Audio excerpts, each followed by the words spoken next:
თავიდან მოგიხსენებათ, რომ ეს კრიზისი დიდი ხანი იდგა. გელათის კრიზისი ეკლესიას, რა თქმა უნდა, ამის ინფორმაცია ჰქონდა, მაგრამ ვინაიდან ეკლესია არ არის პროფესიული ორგანო კონსერვაცია რესტავრაციის და ყოველთვის დამკვირვებლები ვიყავით პროცესში, ამჯერადაც ჩვენ ეკლესია ვაკვირდებოდით ამ პროცესს. მაგრამ ვინაიდან დავინახეთ, რომ სიტუაცია ძალიან დამძიმდა, ყოველი ახალი ჩარევა უფრო მეტ გართულებას იწვევდა, საბოლოო ჯამში ჩამოყალიბდა ეკლესიაში შინეთის პოზიცია, რომ აუცილებელი იყო ამ კუთხით ეკლესიის უკვე ჩართულობა გელათის ბედიღლის საქმეში. აქ მთავარი როლი, რა თქმა უნდა, ითამაშა იმ მომენტმა, რომ მეუფე შიოსთან მოვიდა ორი პატივცემული მეცნიერი და მათ დეტალურად ჩააყენეს მეუფე შიოს საქმის კურსში. მადლობა ღმერთს და მადლობა ჩვენს უწმინდეს პატრიარქს, რომ მან მიიღო აწყვეტილება, რომ ეკლესია ჩართულიყავით ამ პროცესში, მან გააგზავნა მსოფლიო მემკვიდრეობის პრეზიდენტთან წერილი და მას თხოვა, რომ გამოეგზავნა საქართველოში საკონსულტაციო მისია, რომელიც შეაფასებდა გელათის მდგომარეობას და ვითარებას.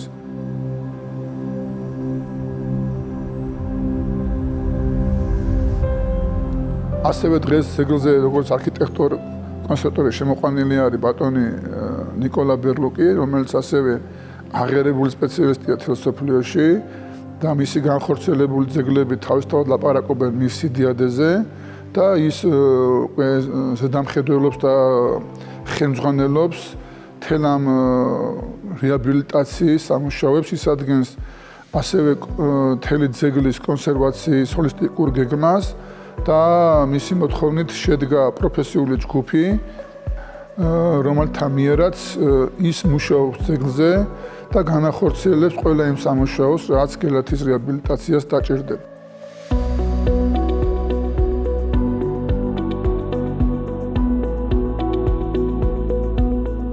პროექტის განხორციელებაში, რასაც დღეს ჩვენ ხედავთ, მთავარი როლი შეასრულა ბატონმა ვახტანგ ზესაშვილმა, რომელიც არის ქართველი არქიტექტორი და რომელმაც ეს მოიფიქრა, ეს შეიძლება ითქვას უნიკალური გადაწყვეტის გზა, რომ ეს მან მეტალის მტარული მრავალსახსოვანი ხარაჩოთი მოიფიქრა გადახურვა.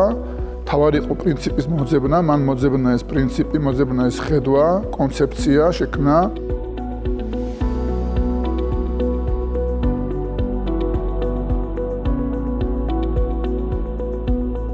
მცდელობა იყო იმისი, რომ გადახურვა გაეკეთებინათ. როცამდე წინადადება იყო განხილული და საბოლოოდ ვერცერთი ვერ არჩიეს, ანუ არც ერთი არ იყო ისეთი განხორციელებადი. შემდეგ იგივე კომპანია, რომელიც დღეს ახორციელებს და რომელმაც დღეს შეიმუშავა ეს მუშა პროექტი, ლეიერი, ერთი წამყვანი კომპანია არის მსოფლიოში ხარაჩოების და დროებით გადახურვის. შეიმუშავეს ისეთი საძირკველი, რომელიც მიწაში არ ჩაეცა, არამედ ებჯინება. მაგრამ პრობლემა შეექმნათ ტაძრის ზომიდან გამომდინარე. გამოსავალი ინჟინერული არის, რაც ვიპოვეთ. ეს დროებითი გადახურვა და ხარაჩო, ანუ ტაძარზე წონა არ გადააქვს. რაც სიამოვნებაში პრობლემა არც უნდა ყოფილიყო, იმიტომ რომ ტაძრის მასა ბევრად უფრო დიდი არის, ვიდრე ის რკინის კონსტრუქცია, რასაც ვაყრდობთ, მაგრამ მთელი პრობლემა რა იყო, ანუ ეს გადახურვა გჭირდება იმისთვის, რომ სახურავზე ჩავატაროთ სამუშაო. ჩვენ თუ სახურავზე რამეს დავაყრდნობდით, სახურავს ვეღარ მივწვდებოდით სამუშაოდ და ამიტომ ცარიელი უნდა ყოფილიყო, ეს ართულებდა, გაართულა ძალიან პროცესი.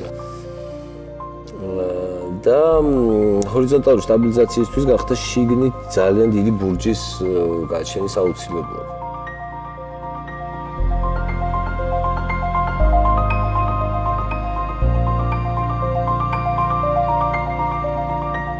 ჩვენ ახლა ვიმყოფებით გელათის მთავარ ტაძარში, სადაც ხედავთ ძალოვან ხარაჩოს, რომელიც ითავსებს რამდენიმე ფუნქციას. პირველი, ამ ლითონკონსტრუქციაზე არის დაყრდნობილი ერთიანი დროებითი გადახურვის გუმბათის ნაწილი, რომელიც პასუხობს ტაძრის ყველაზე დიდ გამოწვევას და დროებით გადახურვის ყველაზე დიდ გამოწვევას, რომ მისი არც ერთი ნაწილი არ ეყრდნობოდეს არსებულ სახურავებს, ხოლო აღნიშნული მართლაც მასშტაბური ძალოვანი ხარაჩო მეორეს მხრივ უზრუნველყოფს მის აწვდომობას ტაძრის კედლებზე, რათა შეუფერხებლად იწარმოებოდეს საკონსერვაციო სამუშაოები.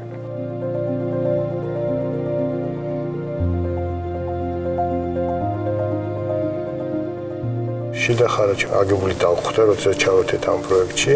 საჭირო იყო უკვე გუმბათის მთავარ ყელზე დროებითი ხარჯის მონტაჟი და ამისათვის აუცილებელი იყო, უნდა მოწყობილიყო ლითონის პლატფორმა გარედან, რომელიც არ დაეყრდნობოდა ძირითად ნაგებობას და ჩვენთან დაისვა ესეთი ამოცანა, თუ ამის გაკეთება შეგვიძლია. დავიწყეთ ფიქრი, რა თქმა უნდა, არქიტექტორთან ერთად და ვფიქრობ, რომ მოვუძებნეთ ისეთი ვარიანტი, სადაც 4 ძირითადი ლითონის კონსტრუქციიდან 4 სარკმელი გამოიჭრა, შიდა მზიდი ხარაჩოები, რომელიც ჩვენ დავგვხდა, მაგაზე მოვაწყეთ, მოვიფიქრეთ ესეთი სირცული კონსტრუქცია შეგნით, რომელიც ქარხანაში დამზადდებოდა და ადგილზე აეწყობოდა. ეს შექმნილი არის სტრუქტურა, როგორც სირცული ფერმა, დიდი ფერმა შეგნით. ეს დახსნილი ელემენტები, რომელიც არის ხამს ფერმის ელემენტები არის რა. ამას უჭირავს უფრო ქვედა დიდი კოჭი, რომელიც გარეთ გადის.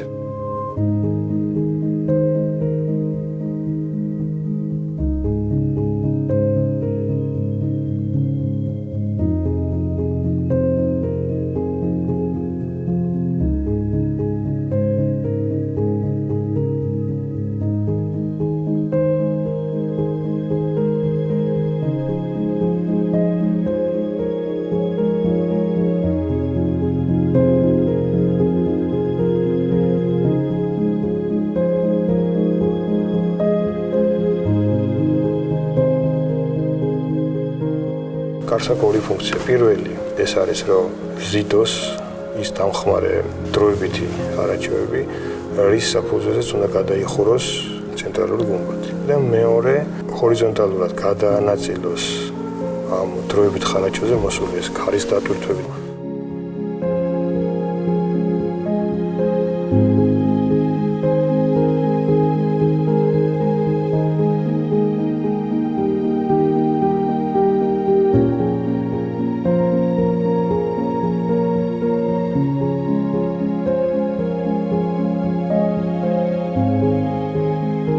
I am the head of the group. We're here. I check every day if we're in the static calculations, if there's nothing missing like a diagonal tube or other tubes. I prove every day the situation of the weather, and I work with the guys too because I can check it while working, and it's very important that the whole team works together. It's under UNESCO safety. So because of that, we aren't allowed to drill, and because of that, the construction is as big as it is, and we have something about 200 or 220 tons of concrete to hold the whole construction on ground, many steel beams, and on top we build tarpaulin that covers it from rain, wind, snow, and everything. And when our work is finished, the whole looking of our scaffold looks maybe like the church himself.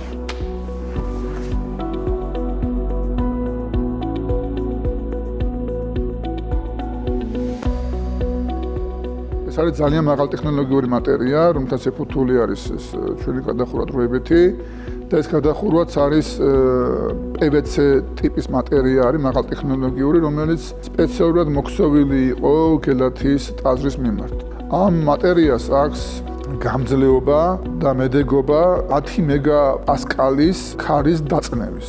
და ჩვენ გარემოსტაციის სააგენტოს თხოვეთ რა მონაცემები თუ რა ტიპის სიმძლავრის ქარი არის ამ რეგიონში, მათ მოგცეს მონაცემი, რომ 1976 წელს დაფიქსირებული არის ყველაზე ძლიერი ქარი, რომელიც 1 მეგაპასკალსაც კი არ აღწევდა, 0.90 მეგაპასკალის მოცულობის იყო.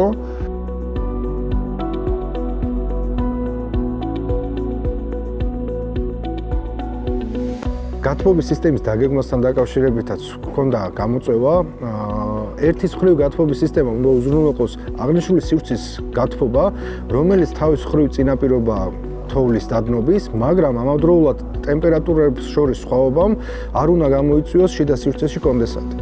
ამ გამოწვევის საპასუხოდ პროექტის ავტორებმა გაითვალისწინეს ადგილობრივი კლიმატი და ტერიტორიის სპეციფიკა და განესაზღვრა ის მაქსიმალური ტემპერატურა, რომელიც ერთის მხრივ უზრუნველყოს თოვლის გადნობას და მეორეს მხრივ შექმნის ისეთ კლიმატს, რომელიც უზრუნველყოფს კონდენსატის პრევენციას.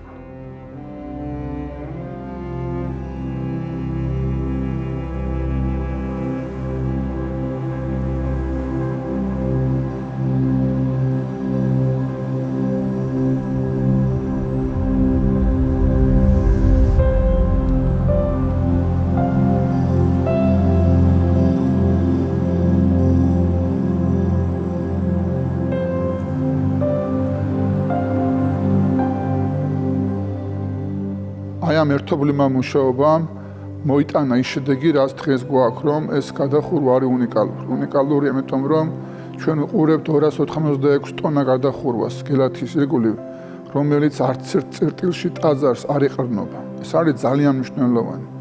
გადახურვა დროებითი, რომელსაც ჩვენ ვხედავთ, ეს არის აუცილებელი პირობა ამისათვის, რომ სამუშაოები, რომელიც განსახორციელებელი არის, განხორციელდეს დაცულ გარემოში. დღეს უკვე ჩვენ შეგვიძლია აბსოლუტურად მთელი ხის განმავლობაში ნებისმიერ კლიმატურ პირობაში შევიდეს სპეციალისტი და განახორციელოს ის სამუშაოების იქნება სახურავის სამუშაოები თუ ქვის კონსტრუქციის სამუშაოები წყლის ნებისმიერ პერიოდში და დღის ნებისმიერ მონაკვეთში.